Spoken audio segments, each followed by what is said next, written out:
Seneca de Vita Beata, Episode 2.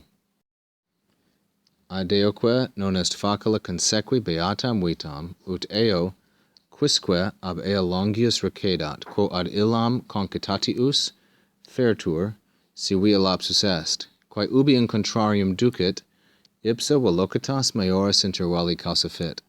Proponendum est itaque primum quid sit quod ad petamus.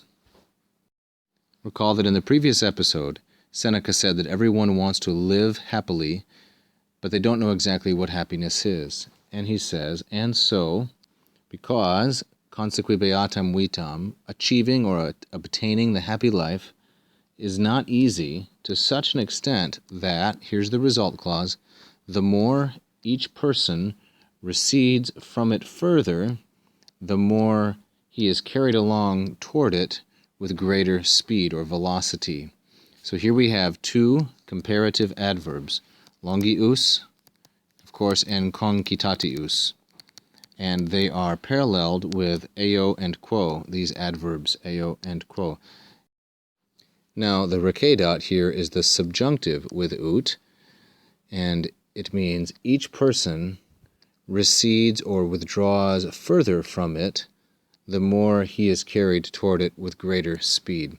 The idea is one of proportionality or comparison. The harder you try to reach happiness, the further from it you get if, there's the conditional, si via lapsus est, if that person, quisque, has fallen from the path. And we should understand via here to mean via recta or perhaps via bona. If you don't know what happiness is, the faster you pursue it, the further from it you get. Si via lapsus est, if you have fallen off the proper path.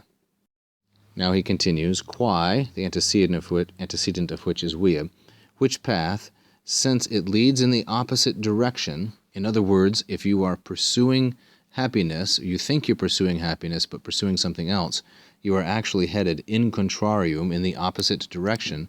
Since that is so, the very speed, ipsa velocitas, the very swiftness of your pursuit, fit causa, becomes the cause of maioris inter vali, of a greater space lying between the individual who is seeking happiness, here he is, and happiness actually recedes into the distance, what we would call the Vita Beata, the happy life, because he's going faster in the wrong direction.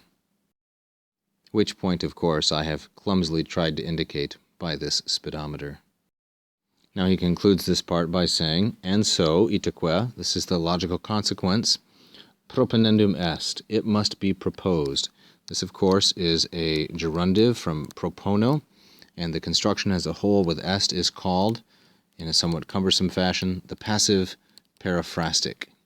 A periphrastic means a roundabout way of saying something, and of course it's passive. So the passive periphrastic has these three elements. It has, first of all, the gerundive, the future passive participle. It's proponendum. It has a form of sum, I should say a form of esse, and quite typically there will be a dative of agent, and it connotes necessity or obligation. So it must be proposed. First of all, we must find out, quid sit, what that thing is. In other words, what is happiness? What is the Vita Beata? What is that thing, quod ad petamus, which we are seeking? A good definition of the happy life is necessary for the proper pursuit thereof.